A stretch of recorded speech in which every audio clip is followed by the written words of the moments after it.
Hi అండి. అందరూ ఎలా ఉన్నారు? బాగున్నారా? నేను కూడా సూపర్గా ఉన్నానండి. ఈరోజు ముందుకు ఒక మంచి పచ్చడితో అయితే వస్తున్నానండి.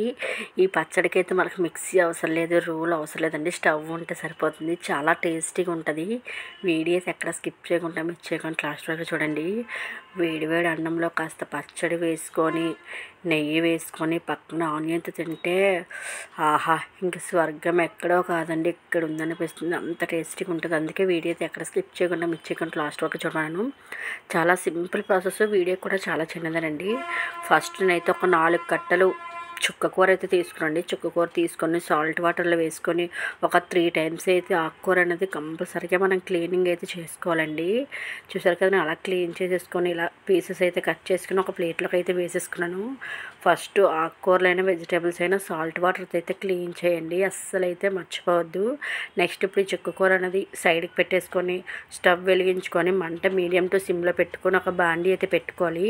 బాండీ పెట్టుకొని ఇందులో ఒక 6 నుంచి 7 స్పూన్ల నూనె అయితే వేసుకోవాలండి. కొంచెం నూనె అనేది ఎక్కువ పడుతుంది ఈ పచ్చడికి అయితే. నెక్స్ట్ క్రష్ చేసుకున్న వెల్లుల్లి రెబ్బలు ఒక 10 నుంచి 15 అయితే తీసుకోవాలండి. నేను తీసుకునే చుక్కకూర అయితే 4 కట్లు కొంచెం పెద్దవి అయితే తీసుకున్నాను.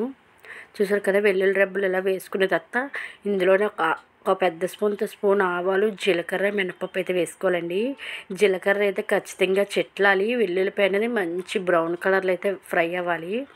చూసారు కదా, ఇవన్నీ ఇలా ఫ్రై అవుతున్నాయి కదా, ఇందులోనే ఒక 2 ఎండుమిర్చి పెద్దవి తీసుకొని మనకి వీడియోలో చూపిస్తుంటే ఇలా పీసెస్ అయితే వేసుకోవాలి. అదే చిన్నవి అయితే ఒక 3 నుంచి 4 అయితే తీసుకోండి. కొంచెం కరివేపాకు కూడా వేసుకోవాలి. ఎండుమిరపకాయ కూడా కలర్ అయితే చేంజ్ అవ్వాలండి ఖచ్చితంగా. పోపు ఫ్రై అవుతున్నప్పుడే మంచి స్మెల్ అయితే వస్తుంది కిచెన్ అయితే. నెక్స్ట్ ఇందులోనే ఒక 1/2 స్పూన్ ఇంగువ అయితే వేసుకోవాలండి. స్కిప్ చేయకుండా వేయండి ఇంగువ కూడా. ఇంగువ వేయాలి పచ్చడికి అనేది మంచి టేస్ట్ అయితే వస్తుంది. చూసారు కదా, ఇంగువ కూడా మనకు ఆయిల్ అయితే మంచిగా ఫ్రై అయితే అయిపోయింది. చూసారు కదా, జీలకర్ర చిట్లింది, ఎండుమిరపకాయ కలర్ చేంజ్ అయింది, వెల్లుల్లిపాయ కూడా ఫ్రై అయిందండి. నెక్స్ట్ మనం తీసుకునే చుక్కకూర కూడా ఇప్పుడైతే వేసేసుకోవాలి ఈ పోపులు అనేది. చూసారు కదా, ఇలాగా మీలో చుక్కకూర అంటే అందరికీ ఇష్టమైన కామెంట్ సెక్షన్లో కామెంట్ చేయండి. టేస్ట్ అయితే చాలా బాగుంటుంది కదా, పుల్లగా ఉంటుంది, సూపర్గా ఉంటుంది. ఇప్పుడు ఈ చుక్కకూర వేసుకున్న తర్వాత కూడా మనం బాగా మిక్సింగ్ అయితే చేసేసుకోవాలండి. చుక్కకూర అనేది తొందరగా మనకి ఫ్రై అయితే అయిపోతుంది. ఇదైతే మిక్సీ పట్టవలసిన అవసరం ఉండదు, గ్రైండర్ వేయవలసిన అవసరం అయితే ఉండదండి. కాడలు కూడా మనకి తొందరగా అనేది కుకింగ్ అయిపోతాయి. చూసారు కదా, ఈ ఆకుకూర అంతా వేసుకున్న తర్వాత ఇలా బాగా మిక్సింగ్ చేసేసుకోవాలి. నెక్స్ట్ ఇందులోనే మనం టేస్ట్ సరిపోయినంత సాల్ట్ అయితే వేసుకోవాలండి. చుక్కకూర అనేది పులుపు ఉంటుంది కదా, కొంచెం సాల్ట్ అయితే ఎక్కువే పడుతుంది. నేనైతే ఒక స్పూన్ వరకు సాల్ట్ అయితే వేస్తానండి. నెక్స్ట్ ఒక 1/2 స్పూన్ పసుపు అయితే వేసుకోవాలి. ఈ పసుపు సాల్ట్ వేసుకున్న తర్వాత కూడా మనం బాగా మిక్సింగ్ అయితే చేసేసుకోవాలి. మన వీడియోస్ నచ్చితే ఒక లైక్ ఇచ్చి సబ్స్క్రైబ్ చేసుకోండి. పక్కన బెల్ సింబల్ ఉంటుంది, అది కూడా ప్రెస్ చేయండి. మన వీడియోస్ పెట్టినట్టు మీకు నోటిఫికేషన్ అయితే వస్తుంది. మీకు ఎటువంటి వీడియోస్ కావాలి, ఎటువంటి క్లాస్ కావాలి నాకు కామెంట్ సెక్షన్లో కామెంట్ చేయండి. చేయడానికి అయితే నేను తప్పకుండా ట్రై చేస్తాను. చూసారు కదా, ఇలా బాగా మిక్సింగ్ చేసుకున్న తర్వాత మూత అయితే పెట్టేసుకోవాలండి. ఒక 2 మినిట్స్ అయితే మధ్యలో చూసుకుని ఇలా మూత తీసుకొని మిక్సింగ్ అయితే చేస్తూ ఉండాలి. ఆయిల్ అనేది మనకు మంచిగా ఫ్రై అయిపోతుంది.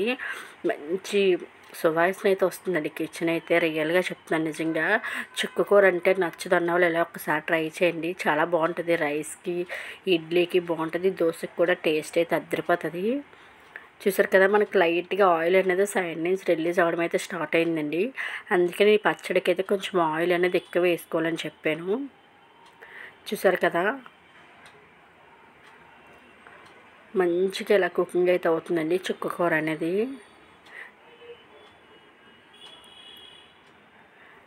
చూసారు కదా, ఆయిల్ అనేది మనం వేసిన ఆయిల్ అంతా బయటకి అయితే రిలీజ్ అయిపోతుందండి. ఇందులో మనం కొన్ని స్పైసెస్ అయితే యాడ్ చేసుకుందాం. ఒక స్పూన్ ధనియాల పొడి అయితే వేసుకుంటున్నానండి, వేయించింది. నెక్స్ట్ ఒక 1/2 స్పూన్ జీలకర్ర పొడి వేయించిందండి. కారం వచ్చి ఒక స్పూన్ అయితే వేసుకోవాలి. ఆల్రెడీ మనం ఎండుమిర్చి అయితే వేసాం కదా, చూసి అయితే కారం వేసుకోవాలి. ఈ కారం, జీరా పౌడర్, ధనియా పౌడర్ వేసుకున్న తర్వాత కూడా మనం బాగా మిక్సింగ్ అయితే చేసుకోవాలండి.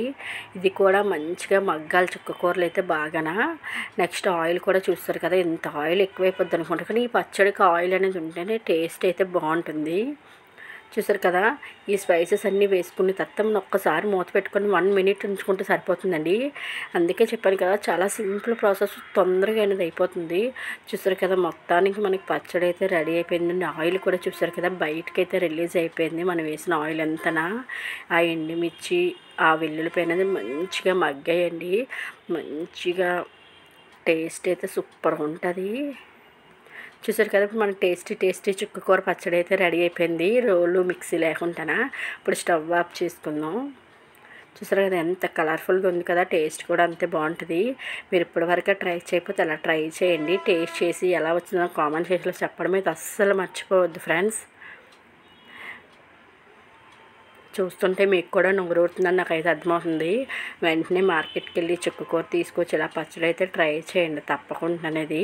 Okay friends, bye bye.